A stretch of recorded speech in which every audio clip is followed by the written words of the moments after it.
Constituir família através do casamento ainda é um comportamento bastante comum na cultura brasileira. De acordo com os últimos dados disponibilizados pelo IBGE, o Instituto Brasileiro de Geografia e Estatística, em 2011 foram realizados quase 16 mil casamentos entre cônjuges solteiros na Paraíba. Ao mesmo tempo, também tem aumentado o número de separações e divórcios. No mesmo ano de 2011, mais de 2.500 divórcios foram concedidos em primeira instância a casais sem e com filhos menores de idade na Paraíba. Com isso, surge uma nova questão: quem vai ficar com os filhos? Para falar sobre esse assunto, recebemos em nosso estúdio a promotora de justiça Paula Camilo Amorim, que coordena o Centro de Apoio às Promotorias Cíveis e da Família. Seja bem-vinda ao nosso estúdio. Promotora, que tipo de regime de bens está previsto na lei? Bem, o nosso Código Civil estabelece 4 regimes de bens. Primeiramente, o de comunhão parcial, que é a regra na ausência de deliberação entre os cônjuges ou quando essa deliberação é inválida. Esse regime de bens é o que prevalece, que existem 3 massas de bens: o patrimônio do homem, adquirido antes do casamento, o patrimônio da mulher e o patrimônio adquirido durante a comunhão. Então, esse patrimônio adquirido durante a comunhão, seja no nome do marido, da mulher ou de ambos, entra na divisão de bens. A segunda modalidade é a comunhão universal, que na verdade todos os bens entram para essa divisão, seja do marido, seja da mulher, seja adquirido antes ou durante o casamento. O terceiro regime é o de separação total de bens, em que só existem duas modalidades de patrimônio: o patrimônio do homem, o patrimônio da mulher, independente se for adquirido durante ou antes do casamento. Nessa hipótese, havendo um eventual divórcio, não há divisão de bens, cada um fica com os bens próprios que possui. E o quarto é a participação final dos equéstrios, que existem, na verdade, 5 modalidades de bem nesse regime de bem: os bens do homem, os bens da mulher, ambos adquiridos antes do casamento, os bens do homem e os bens da mulher adquiridos durante o casamento, em que também não há divisão, e os bens adquiridos de comum entre os dois, que ficam no nome dos dois, adquiridos durante o casamento. Então, só essa última modalidade que parte para a meação com eventual divórcio. É importante destacar que a lei prevê essas 4 modalidades em regime de bens. No entanto, os cônjuges eles têm liberdade para escolher, através de pacto antenupcial feito por escritura pública, qual modalidade e regime de bens lhe convém. Inclusive, eles podem mesclar um tipo de regime de bem com outro, a partir de que data, a partir de fatos como nascimento de filhos. É só deixar expresso no pacto antenupcial. As exceções são previstas em lei, como, por exemplo, a separação total no regime de bens de casamento de pessoas maiores de 70 anos. Afora isso, prevalece a liberdade de escolha dos cônjuges. E essa exceção, ela tem que objetivo? Tem que o objetivo é proteger o patrimônio dos que estão casando, por exemplo, com mais de 70 anos, quando o curatelado casa com o curador, quando ocorre disputa patrimonial. Então, para salvaguardar esses bens, esses direitos patrimoniais das partes e de terceiros, ocorrem essas causas obrigatórias de separação de bens. Quando a gente começa a falar em casamento, recentemente nós começamos a ouvir falar da questão da união homoafetiva. Qual que tem sido o posicionamento do Ministério Público e do Judiciário sobre esse assunto? Desde maio de 2011, os ministros do Supremo Tribunal Federal decidiram que a união estável de homossexuais se equipara à união estável de heterossexuais em todos os seus direitos. Então, a partir daí, a união estável homoafetiva, ela passou a gozar dos mesmos benefícios da heterossexual, como, por exemplo, pensão, partilha de bens, em relação a planos de saúde, em relação à Receita Federal.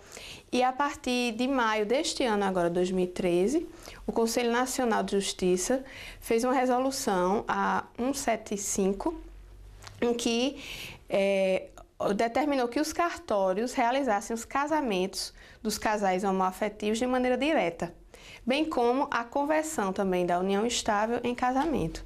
Essa modalidade ela é feita diretamente no cartório, da mesma forma que é feita para os casais homossexuais. Todo aquele trâmite da habilitação, a documentação necessária, ela agora pode ser feita diretamente no cartório, sem intervenção judicial. Na sua avaliação, isso é um avanço?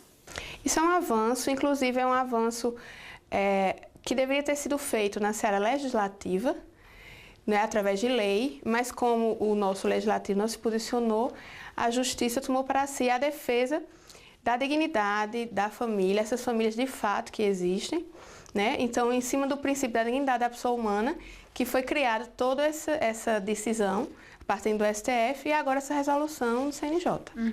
Quais foram as mudanças mais significativas trazidas com a nova lei do divórcio? Com a emenda constitucional número 66 de 2010, houve uma mudança bastante significativa realmente, que foi a supressão da separação judicial e do lapso temporal que antes era previsto. Então, hoje em dia, para o casal que quer se separar, que quer se divorciar, ele entra diretamente com o pedido de divórcio. Não há mais a necessidade da antiga separação judicial que havia. Então, temos 3 modalidades hoje, de maneira menos burocrática possível, para a realização do divórcio.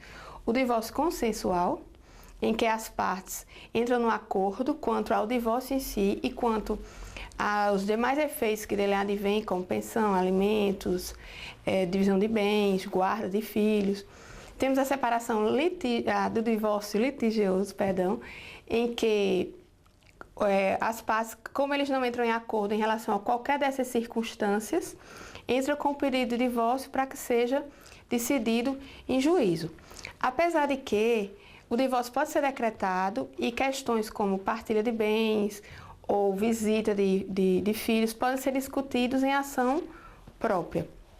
E ainda outra modalidade menos burocrática ainda, que é o divórcio extrajudicial, em que o casal vai diretamente ao cartório, que foi registrado o casamento, e de maneira desburocrática, sem intervenção do juiz, faz o divórcio lá. A necessidade é que sejam maiores, capazes, e que o divórcio seja, obviamente, consensual. Então, a partir de agora, não há mais necessidade de prévia separação judicial, nem lapso temporal, e também o elemento subjetivo da culpa não está mais presente nas decisões do divórcio. Não interfere, por exemplo, na fixação de alimento, na guarda de crianças, nem de partilha em relação aos bens. Isso tornou o processo mais rápido? Extremamente mais rápido, sem burocracia, não há necessidade de comprovação que o casal está separado de tanto tempo, de oitiva de testemunhas. O divórcio em si ficou muito mais rápido. O que ainda pode demorar um pouco na sua tramitação são essas questões pendentes de alimentos, de guarda e questões com filhos especialmente. Ainda sobre esse assunto, quais são os tipos de guarda previstos em lei? Bem, o nosso Código Civil estabelece 2 tipos de guarda: a guarda unilateral e a guarda compartilhada.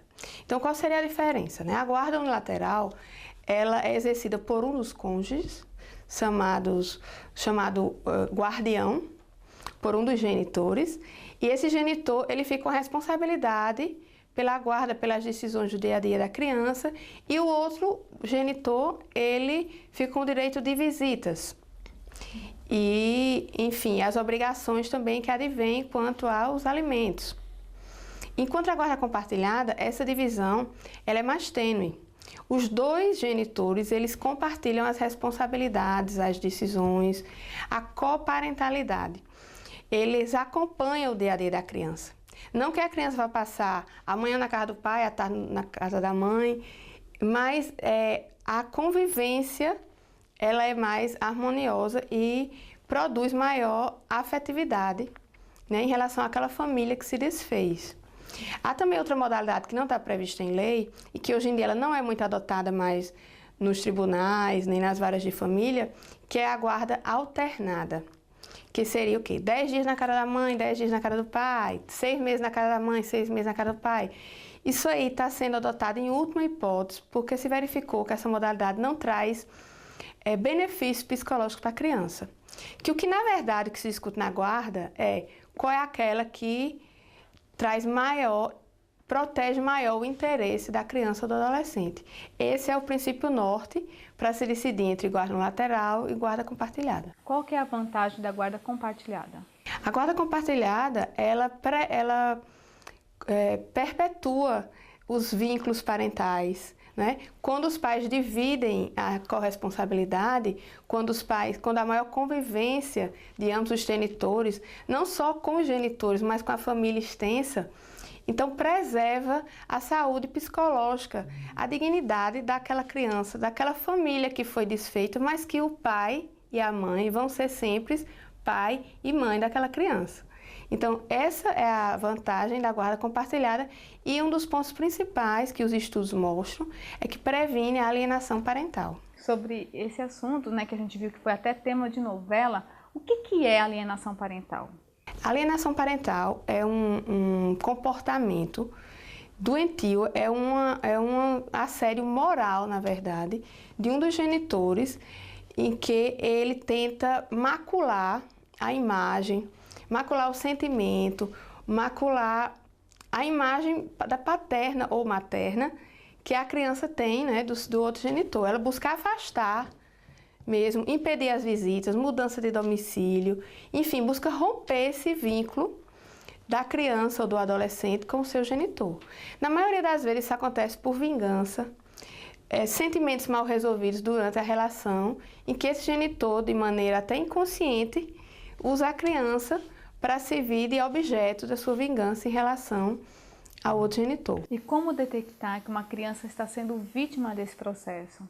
É muito complicado detectar, porque a criança, na verdade, os principais sintomas são psicológicos, né? Agressividade, isolamento, mudança de comportamento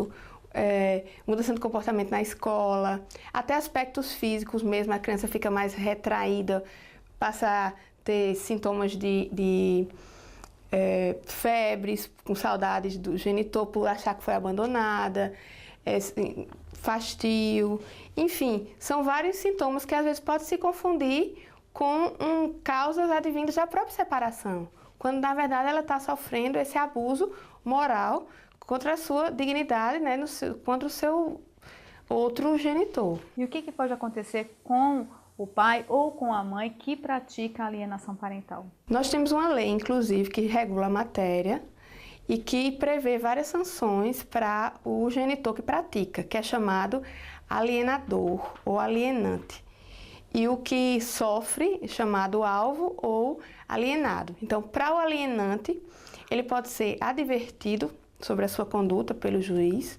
Se não for resolvido, pode ser aplicado multa. Pode ser aplicado também maior tempo de convivência da criança com o alienado, o alvo da alienação parental.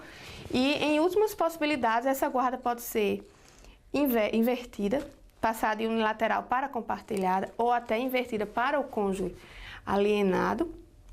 Ainda podemos ter fixação do domicílio, porque é a casa em que o cônjuge alienante ele muda de domicílio continuamente para que o alienado tenha dificuldade em encontrar a criança.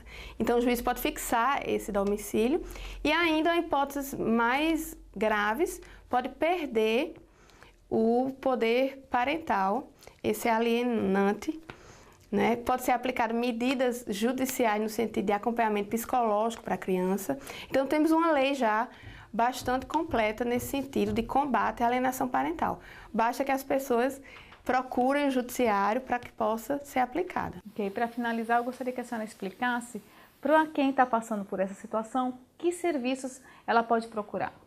Ela pode procurar a promotoria da infância da sua cidade, os promotores de família, bem como advogados e defensores para que levem ao judiciário essa situação. Lá serão tomadas as medidas cabíveis, como falei, com acompanhamento psicológico da criança, com essas medidas para reversão da guarda, para maior convívio com o alienado. Enfim, não deixe que os vínculos afetivos sejam rompidos. Muitas vezes é muito difícil esse retorno. Né? Esses danos psicológicos causados pela alienação parental são muito mais graves do que danos físicos que costumamos ver. Então, não deixem que esse afeto, que esse vínculo familiar seja rompido. Ok, muito obrigada pela sua participação. Eu que agradeço a oportunidade. O MPTV termina aqui. Outras informações sobre a atuação do Ministério Público da Paraíba você encontra no portal www.mppb.mp.br. Até o próximo programa.